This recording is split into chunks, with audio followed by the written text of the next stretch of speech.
I wanted to first of all, I think, to introduce myself. My name is Kristina Ivanova. I'm in charge of Foreign Language Training Center, and I'm the person you are to blame for your English language program. And I would like to thank JJ for having us here, and I know that it's his initiative because you were asking him what it is like to work in IT industry, and here we have somebody to explain you what it is like. We'll have two presenters today. First of them is Christopher Hastings. He's over there, and he will come up here in a while. He's a fellow teacher teaching here academic writing course and presentation skills course for our professors. The second person to present is Ignat Degtярев. He's a software engineer, and he will explain you some common mistakes in getting a job in IT industry. So this is it. Let's get started. Thank you. Christopher. Thank you. Good morning. So, as Christina said, my name is Chris, and I'm an English language fellow with the State Department. It was a gift from the U.S. government to ITMO. Yay. They put me in a little box, they wrapped me up, and they shipped me to ITMO. Christina opened me up and threw me in some classes. And it's my job I go around, I train teachers, and I also work here at ITMO as well. And JJ asked me if I would come talk to you about motivation on learning English. And the reason he asked me that is I've been teaching English for going on 15 years now. Russia is my 7th country to teach in, and what I research is motivation. So what I've been interested in is why people stay motivated to learn a language, and why people stay motivated to teach a language. So he asked me if I would talk to you for just a few minutes about this. And so I got a question. Why bother with English? It's a frustrating language. There's too many words. Some of the larger estimates say there's 1 million words. The conservative ones say there's 200,000. There's already 200,000 words in Russian, so you don't really need to learn any more. Why are you taxing your brain? We've got a horrible spelling system.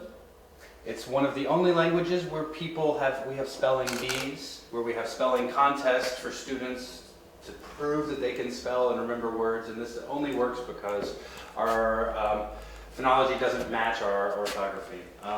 So we take words like there, and there. And can anybody tell me what this last little word is? Anybody pronounce it? Take a shot at it. Someone try. You're my brave soul. Don't worry. Whatever you say is going to be wrong, and I was wrong the first time I said it. Go tie. There we go. Go tie. What if I told you it was fish? This is a line from a great British writer, Bernard Shaw, and he said that he was complaining about English, and he was saying that our spelling is so bad, and he took this example. So he took tough, women, and nation, and with the and the sh, and put it together to make fish. So he gave us. This is one of the wonderful examples of why English is such a pain. Another thing that's really a pain too is all the varieties of English, because you have to choose which language, which version of English to learn. We have what we call the inner circle countries, which would be the United States, UK, Australia, New Zealand. We have outer circle countries, Hong Kong, India. These have English is a dominant language there, and they have a different variety of English. And then we have the expanding countries. You see Russia's on that list where it's increasingly present, and you find it a lot more. And so you got to decide what version of English to learn. I would say any version is great, just don't learn British English. We could talk about all the different standards of Englishes. And for each of these, there's different vocabulary, different styles. So, I mean, English is a pain. And also, it's not necessarily an easy language for Russian speakers, because we're both Indo-European languages, but we're not in the same branch of the tree. So we see Russian hanging out over here with the Slavic branch.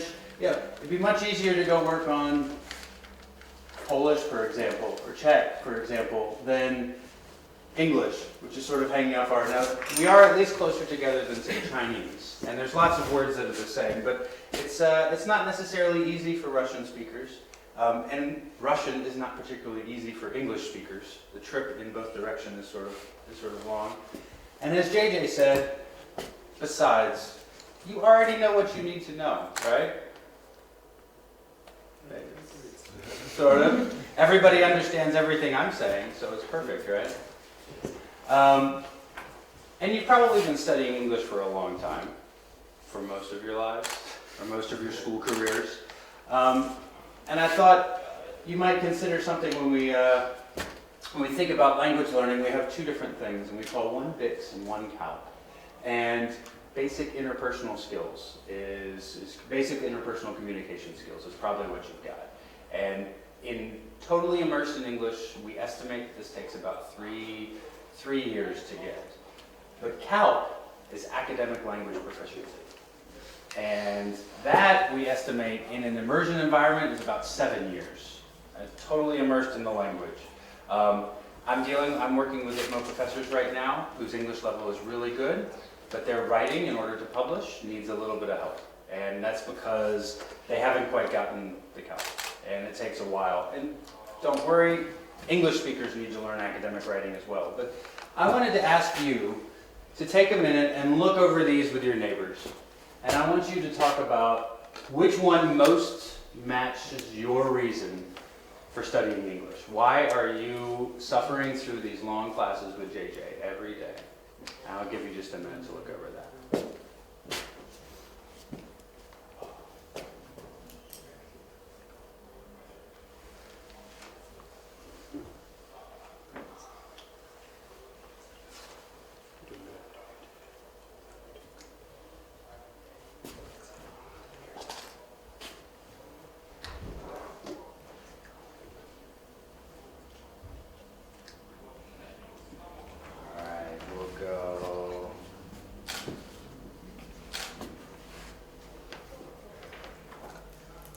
Does anybody not find one? Like, yeah, my reason's not up there. So does everybody have a reason? I'll start in the back row, the cheap seats. So I think I have a few reasons, not only one. Okay. So I think it's important because I will be able to participate in the activities of other cultural groups, and as a result, I will be able to find work in different countries. Okay, cool. So and also I enjoy it. You do? Yeah. Wow. It's a horrible yeah. I studied in school with learning. So my school had a profile of learning English, and so I did it for most of my life, and it's my habit. So you're just used to doing it. Yeah. All right. So other cultural groups, get a job, and you enjoy it. Yep. All right. Good. What about? I think that English is a global language, so I can talk with more people, and also I can get a good job with knowing good English. So people, job. Yeah. What about you? Actually, I'm interested in language in general, and of course it's a global language, and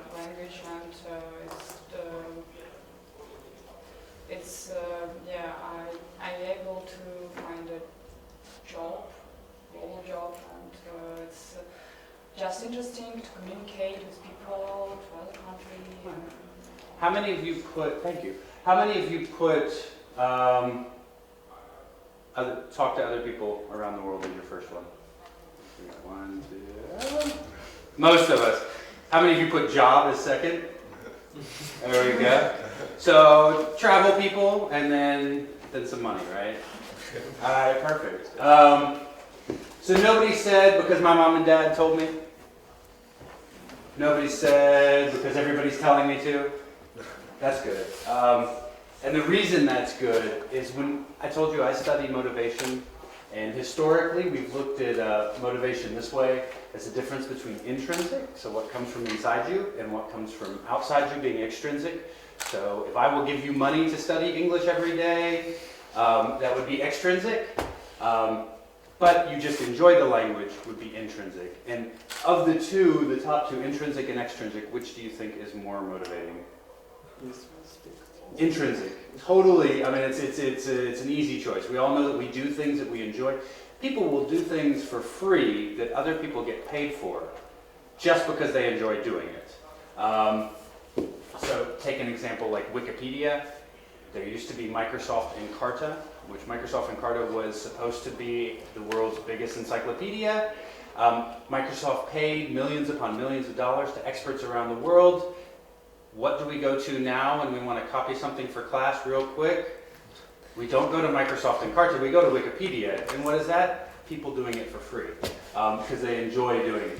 And then there's also integrative and instrumental motivations. So to travel around, be with other people, to join other cultures, that is integrative. And then instrumental is I want to do it for job, for money, for graduation. So integrative and intrinsic is a lot more motivating. And it's I'm very interested in motivation because, as you know, I mean, you've been studying English for your whole life. I've been studying second languages for most of my life. And at the very beginning, you make a lot of progress, but then there's this long plateau that just lasts forever. And if you don't keep up your motivation, you don't see to the end of that plateau.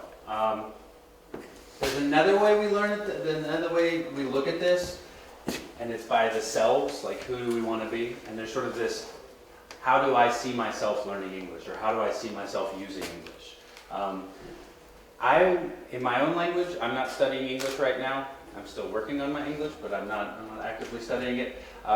I'm studying Arabic because my wife is an Arabic speaker and a French speaker, so I'm working on French and Arabic. I'm living in Russia, working on French and Arabic. It's very logical. But if I were to look at my ideal self, when I learn Arabic or French, or both, I will be able to talk to all of my wife's family. Maybe that's a good thing, maybe that's a bad thing, I don't know. Now, there's also an ought to self. Someone shaking their finger at me. Now, my father-in-law, my wife's father, we call him Papupi. Papupi says that I must learn Arabic so that I can be part of the family. And think about a big giant finger shaking its hand at you. And you can think about this for English. You have the whole world telling you you have to learn English. I just moved here from China. I spent 2 years in China, and everybody and their mother is telling all Chinese children, you have to learn English. All the kids are studying English, don't know why, but they're being told to. Feared self is what happens if I don't learn Arabic, what's going to happen to me? Well, my wife and son will talk about me behind my back, but in front of my face. And then the last one, which has gotten cut off here, we call the language learning experience. So like I feel when I study English. And it's basically the most motivating is that ideal self. If you can imagine yourself and think about you having a real purpose to use English, or if you actually enjoy the language learning experience. So you've got JJ as a teacher, so you've got the good language learning experience, life is good, hopefully the experience is good. So I don't need to tell you, you know it's a global language. If we were going to look at Google Books, which I'm really interested in, they've digitized 5 million books, which has resulted in 5 billion words. And of those, English gets 361. Russian's coming in at 35 billion. They're still digitizing, but obviously access to a lot of information. There we go. We were going to talk about the total languages being used by number of users on the internet. English gets the most searches, English gets the most use. Y'all are going to be IT and programmers, then obviously there's going to be a lot more work in English. If we're looking at the languages on the internet, English still comes in at the number of users. And so all of this is sort of reasons, these are outside reasons to keep us motivated. I think what's really interesting is the way people used to think about teaching English or teaching a language is like, I'm going to move to Britain. I'm going to move to Australia, so I need to learn some English. And it would be to interact with those 300 plus million English speakers. But English is no longer really owned by English speakers. We've got English being owned by everybody else learning it around the world. So over 1 billion people are studying English, which means my job is secure. It's spoken in 110 countries. Russian's coming in pretty high, 137 million here, 84 million in speaking it, and then elsewhere 30 million running around the world, which means I should have good motivation to be working on some Russian while I'm here. Free programming courses, all in English, though I did find them in Russian as well. So you know it's important, but English is pretty boring. Studying grammar after a while. And the only thing I would say, and what I do when I'm studying English more than anything, or studying any language, I keep subtitles going on everything I watch. So if you're watching in Russian, be watching in Russian and then put on English. So for me right now, I don't read fast enough in Arabic, but I put on French subtitles for every English movie I watch. I'm sitting there reading French because my brain's automatically processing the English. So I highly recommend changing all of your settings on your phones, on your computers. When you go to the ATM, put everything in English or whatever second language. So my phone, for a long time, was in French. I haven't gotten the guts to put it into Arabic yet. I read it a little bit, but not very well. But I really recommend people don't study a language and you just more incorporate it into your life. I mean, you've got enough things going on. You can do everything you already do, but just do it in the second language you're studying. One reason I find a lot of people don't succeed in second languages is they think about it as studying. My mother has been studying Spanish for about 15 years, and she has been at the introductory level of Spanish for about 15 years.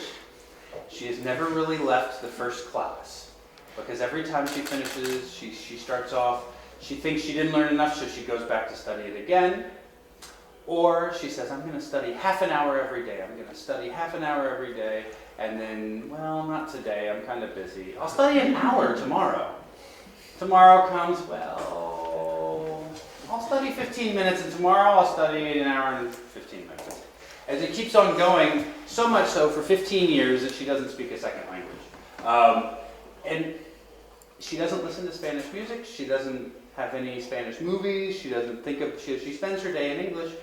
She could just as easily spend that time learning without thinking of it. Podcasts. I keep a lot of stuff, especially for the metro, going on podcasts. I listen to a French one going on right now.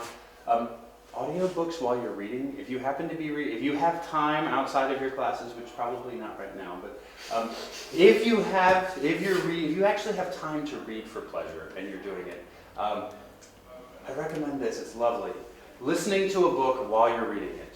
It's really nice to get the audio at the same time. I've used that with Spanish, and it really, really helps. So I'd be reading something in Spanish and listening to the audio simultaneously. And video games.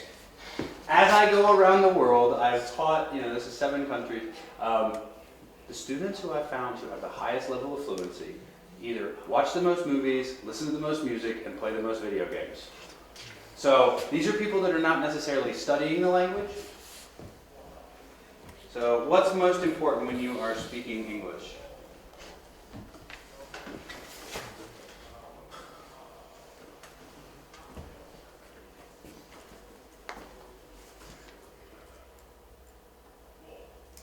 How many of you say vocabulary? No? Pronunciation? Very hard to choose. Grammar? Nothing? Other. Other. What is your other?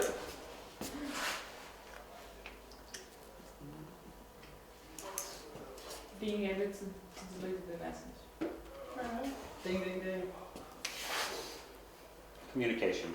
Just being able to communicate, not being perfect. It's not really important what you're reading. It's not really important what you're listening to. It's not particularly even important what you're watching. It's only important that you are doing it. And so the more you do that, the easier it will work. And I say thank you. Thank you very much.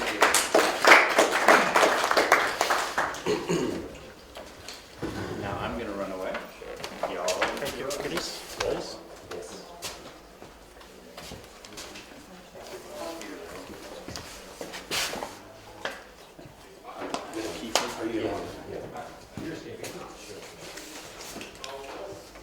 Hello, and my name is Ignat, and I'm here to give you a talk about education. And you're gonna listen exactly the same speech, but about education. So, first of all, let me give a few words about myself. I'm a software engineer for almost 10 years, and there are some common mistakes that I'm having almost and see almost each day. So currently I'm involved in the procedure of hiring new people and also involved in procedure of staff management. And so this year I have interviewed I think about 40 people, and I'm gonna present of you some common mistakes in this case. And it's gonna be in Russian English language. So first of all, so there are 3 points actually we're gonna talk about: self-development, specialty, and industry. And so we will start with self-development. So self-development is the same what we just heard about English, and but it's related to your choice in IT skill. So there are 2 points actually. So we should avoid companies that are not really interested in employee development, and it's actually critical. And if you feel that you are not learning anything new every day, and it means that you're on a plateau, like Kriса, and nothing changing, and you will be on this plateau all your time until you fall down from it. And also, it's the second part of it. It's about yourself. So you don't need to wait when the company will start to teach you something, or it's same like in university. You don't need to wait in sitting in university and wait when they will come and say you need to learn. You need to think about yourself by yourself. And so it could be anything, just a piece of information, just an article or something new that kind of relates to what you really like to do. And so survey, because it's fun. So all of you have a piece of paper, and now you can try to answer the first 6 questions. Just put a tick on it if it feels sounds familiar for you. And so we are not going to talk about these particular topics. It's just random questions from my mind and just some new words that we can Google after the party.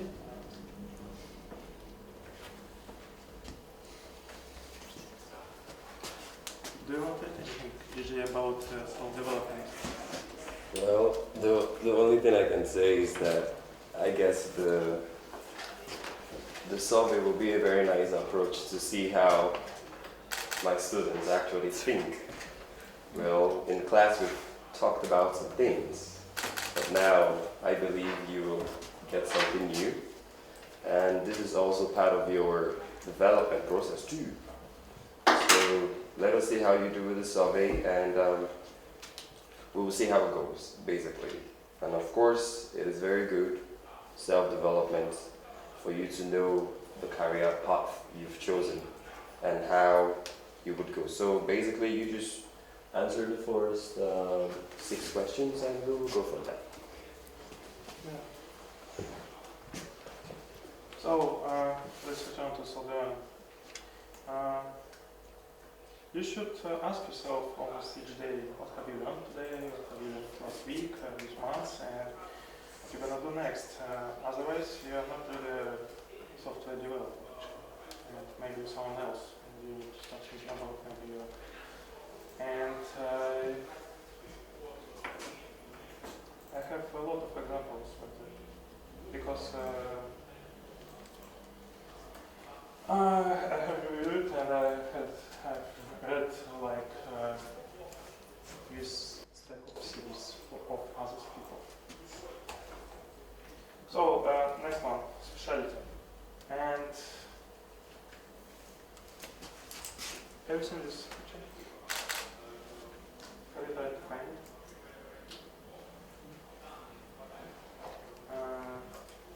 Are you students? What are you learning right now? Which language? English? Okay, it's actually it's a great start. Anything, anyone, just tell me any language you'd like to learn. C++. Java. Okay. Okay, that's it. Let's move on to the next slide.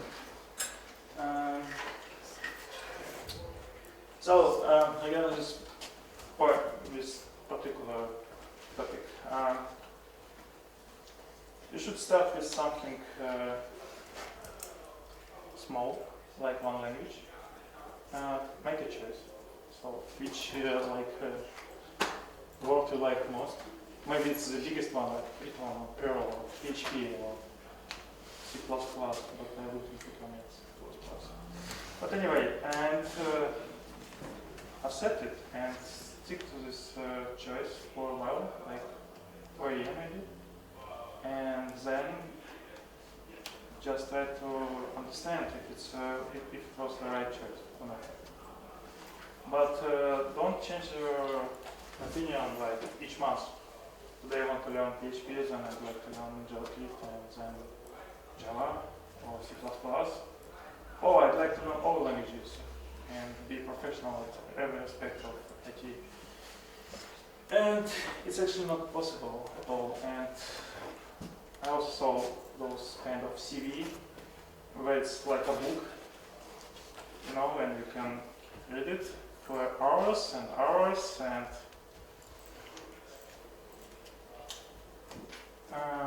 okay, and again, sorry. So next 6 points. And I'd like to ask you for one small thing. Maybe if you have decided which language, please put it somewhere near.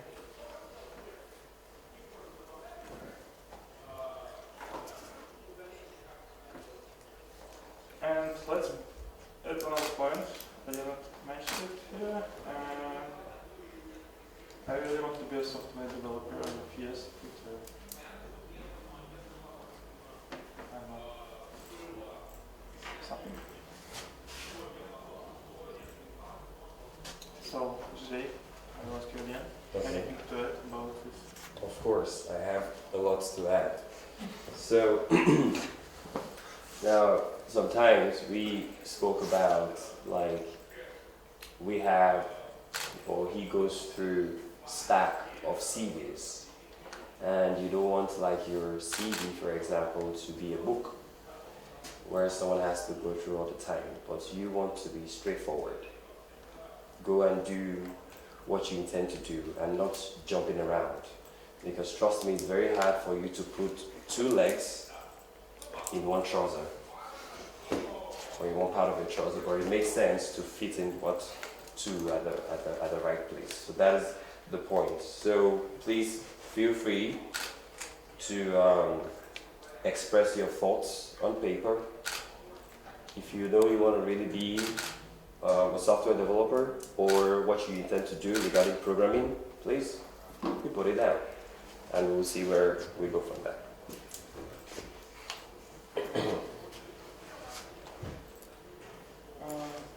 So just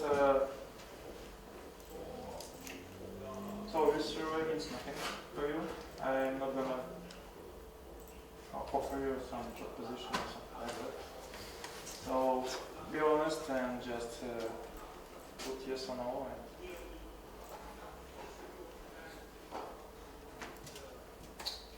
And next point, industries. And yeah, it's the third one. But for me, it's my first one. So the problem with industry that it's just simple, and so like software engineering, it's just a tool for business to solve the needs, and that's it. And there are actually two main branches. You can program for programmers, like improve their work experience by implementing new tools. I don't know, can you name any tools you love to use? Like if it's C++, it's gonna be Visual Studio from Microsoft. Or if it's Java, it's gonna be IntelliJ IDEA or something like that. Anything else? Codebox. Nice choice. Okay. Unity. What? Unity. Unity, but it's 3D. Yes, no? Cool. Yeah, it's great. So, actually there are two branches, and you need to understand it. That if you do work for other programmers, you just have to be better than any other programmer. And if you do a job for business, it doesn't mean that you will do your job better than anyone else. Because business can be different. And one small thing, also you need to make a choice here as well. Because maybe if you like games, you can go to game development. And if you hate games, you shouldn't go to the game development actually. And it applies to any industry. So, anything else? Yeah. Sure. I always have something to say, definitely. So in terms of industries, tell me, do you have any area of your choice you would like to work? Will it be like the banking sector? Would you like to be like me and work in a university? Or would you want to work in a software company? Or would you like to work in a law firm? Or would you like to work in so many places that I know you like to work? So tell me, where do you intend? So I think I would like to try to work in a game development company. Good. Because I like playing, and so it would be nice to play during working. Whoa, Okay, so I'll try. So you mean when you're working, so you trying to develop and try to play game at the same time? Okay, nice choice. Who else?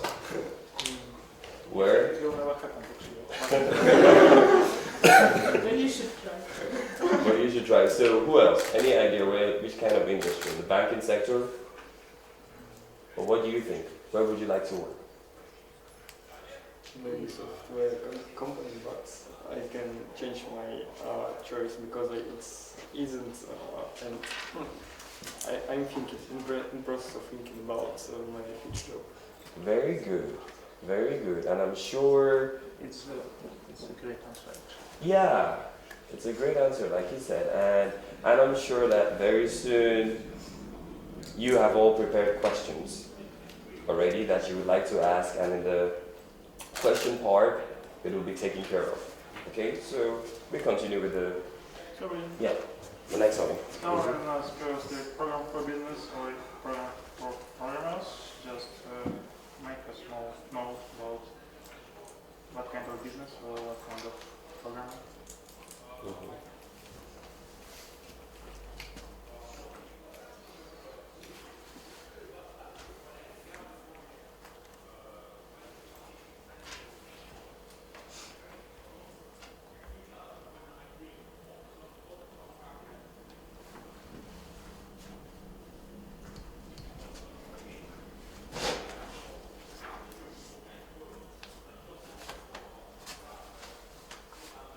So please, as you fill in the survey, remember that you can also, if you look at the end of the paper, you see where you have comments.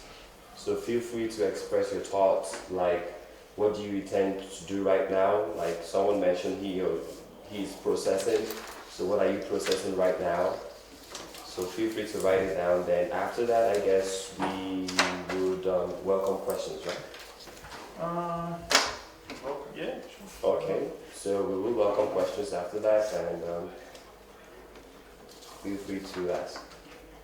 So please, if we're done, let me know, please. We're done. All right, good. So questions. Well, probably a question everybody is interested in is that in ITMO and at any university we study a lot of math and a lot of, we spent all the 4 years of our studying doing math and analysis and many things. And there are two parts in programmers. Somebody says that we need it, and others say that like I didn't graduate from any university and I'm still a developer. So how do you think, do we need so much math or it's not so needed? It's only one question I try to avoid. Alright. So basically, so I want to ask, like, actually all the great stuff I have ever seen in the software industry was done by developers who are really good at math. And that's it. It's up to you if you want to learn it or not. You can even be a software engineer without any knowledge in maths, geometry, and other. If your industry is game development. So in game development, you need to get knowledge in maths. alright. Questions? You have said that CV shouldn't be like a book, so what topics should be included in it? So to make it small? Yeah, there are lots of books actually, and you can Google it. And it's a huge topic to discuss, and we will never be able to finish it. And so it should be only about what you want to do. So if you don't want to do Java programming and put it to the CV, it doesn't make sense. Because always when we prepare ourselves to interview, we check CV and see what, and we usually go through CV during the interview and ask interviewee about what he put here. So just be honest and put on the truth and what you're going to work on. So when you want to hire a person, do you look up in the internet information about him, like in social networks? Yeah, WikiLeaks. It's the main source of all information regarding students. I don't know. Only what you listed in CV. So if you listed like LinkedIn, or if you listed like GitHub account or GitBucket account or any other related sources. But if you put here like Facebook account, Wiki account, and so on in CV, probably will not get a job offer. Because it's becoming a book. You know, like you, I don't know. So it's not necessary. Okay, sorry, Can I ask yeah. what advice you can tell us in our beginning on our way? So we would like to become programmers. So what can you more advise us? So you mean what is the first step? Yes, what first step we should do in our way? I see.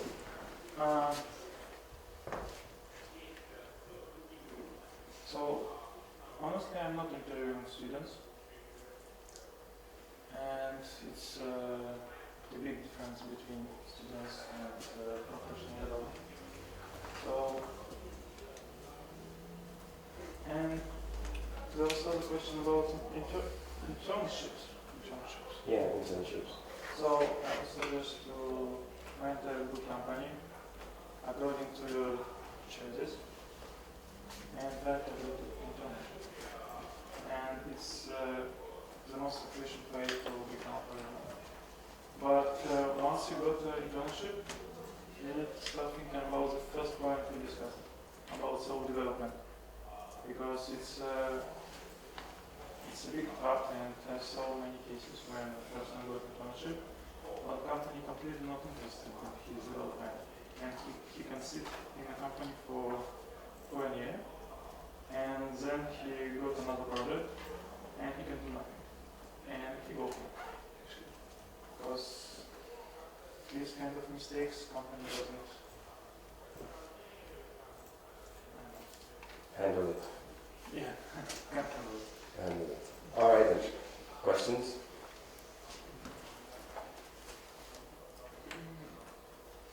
Is there any age preference companies have on the in IT field? No, but you have to go through this way. Which later? Take the steps. Take this like here, middle, here, lead, chef, architect, senior architect, director, superpower, and Mr. Incredible, and so on.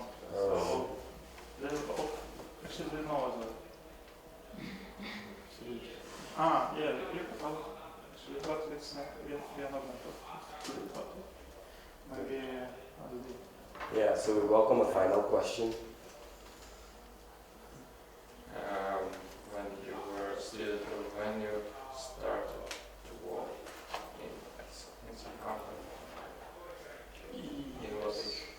So what? Oh, okay. So the question, if you don't mind, if it's not personal, and if you want to say, so he asked the question: at what age did you start your IT career, like working in a company? What was the age? Oh, I don't remember the age. I can recall when I finished, graduated. Yeah, I graduated. So, I was on 3rd years in the university when I got my internship in a small company with a M label and also produce some cell phones and so on. I don't know. It doesn't exist anymore. Maybe it exists. Now we prefer other foods. Of course. So, would you like to check the survey? We can just Leave it through, right? yeah. Okay. All right then. Thank you very much. Thank you. Yeah. So I will take over from here. Yeah. So everyone, thank you very much for this smart talk. Basically, the idea is that of why we are all present today is that all of you, like I mentioned in your classes, you need to know, if I use this expression we normally use, you need to know what's up. It means that you need to know, or you need to be ahead of the game, so that you don't get stranded, so that you don't, when you get out of here, you're not like, what is this, what is going on, no one told me. So you should start preparing. And apart from that, too, you're a first year student, as I know, and in your second year, or in your third year, you should be thinking of your internship, right? What you're going to do. And you can remember clearly in class, I specifically told you that it doesn't make sense if you don't know the path that you've chosen. Because if you want to get an internship, what do you want to do when you don't know what you want to do? So it doesn't make sense. So the point is that from now, like one of you asked about the first step, right? If I'm not mistaken, like the first step, the step you should take. So the first step is to go gather your guts together and figure out what you want to do. Well, this surveys you've received from Ignat is part of a step.